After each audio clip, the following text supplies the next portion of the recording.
kjo tregon që shqetësimet që i kemi ngritur në vazhdimsi, jo vetëm që janë konfirmuar, por edhe kalojnë përtej atyre shqetësimeve, sepse raporti natyrisht ka pas si me hetu edhe me gjerë. Veçanërisht provat siguruar nga Serbia, raporti evidenton pasiguritë konsiderueshme juridike.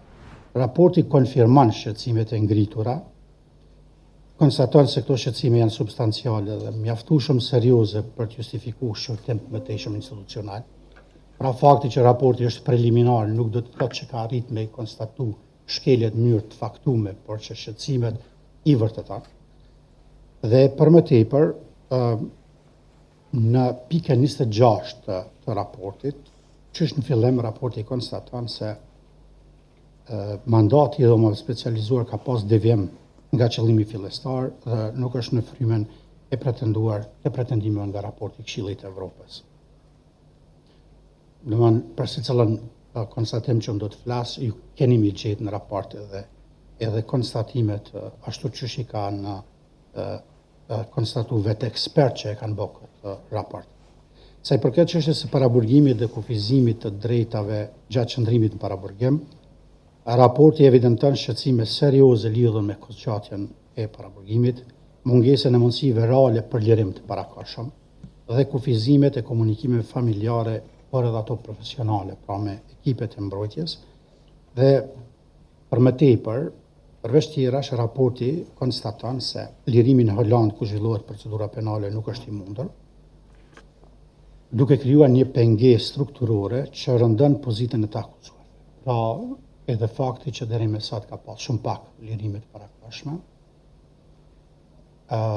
edhe se kanë kalu një vite nga fillimi i procesit dhe nga momenti kur janë paraburgos personat që ndodhen atje, lën me kuptu që një pretendim i tillë jo vetëm që mund të ngritet si shqetësim, por edhe mund të evidentohet edhe si fakt konkret.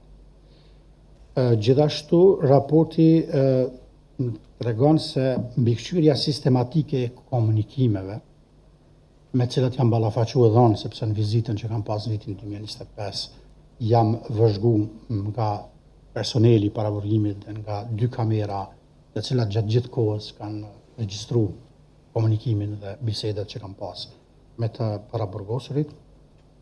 Pra, raporti konstaton se mbikëqyrja sistematike për qëllime tjera përbën ndërhyrjen në nenin 8 dhe në përfundim raporti vlerëson se kjo kornizë krijon dyshime serioze për papajtueshmëri me nenin 5 të Konventës Evropiane të Drejtave të Njerëzit dhe nenin 9 të Konventës ndërkombëtare për drejtat civile dhe politike.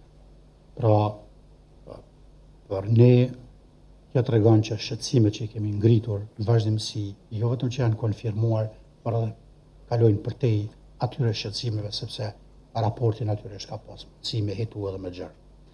Lidhur me jurisdiksionin, llogaridhënien dhe transparencën institucionale, raporti ngrit shqetësime serioze mbi mungesën e mekanizmave efektiv të mbikëqyrjes demokratike dhe kontrollit institucional. Pra evidentohen boshllëke normative dhe procedurale në raport me llogaridhënien e gjykatës ndaj shteteve financuese dhe partnerëve ndërkombëtar, si dhe mungesë e mekanizmave të mbrëmshme që sigurojnë transparencë efektive dhe në rast të pretendimeve për shkelje të drejtave themelore, nuk ka mekanizma që i shortojnë dhe i trajtojnë mirëfillt dhe mirë efektive këto çështje. Raporti thekson se kombinimi i kompetencave të gjëra dhe mungesa e mjeteve procedurale për kundërshtim krijojnë boshllëk në kornizën regulative. Është pika 100 e raportit që në mënyrë të detajuar tregon edhe pse ndodh kjo. Sa i përket standardit të gjykatës kompetente të pavarur, të anshëm dhe të themeluar me ligj, një prej kriterëve ose standardeve për gjykim të drejtë, raporti identifikon shqetësime të konsiderueshme lidhur me mënyrën e emërimit dhe përbërjes së trupave gjykos. Raporti konstaton se kryetaria gëzon diskrecion të konsiderueshëm për të formuar panelet, gjë që mund të ndikojë në perceptim për panshmërisë, pra perceptimin që lidhet me panshmërinë, veçanërisht në nivel të apelimit. Më tej, raporti evidenton shqetësime lidhur me konsultimet ndërinstitucionale të parapara me rregullën 12 të rregulloreve të punës së gjykatës, si dhe mungesën e gjyqtarëve nga Kosova. duke vënë në pikpyetje kompetencën e dhomave të specializuara në raport me të drejtën dhe praktikën vendore. Raporti evidenton se deklaratat e atribuara prokurorit, përfshirë dhe kryetarës së gjykatës, përfshin për shkrimin ku konstatohet ose theksohet dënime me burgim të përjetshëm, pra vitet për vitin 2021, në vitin 2011.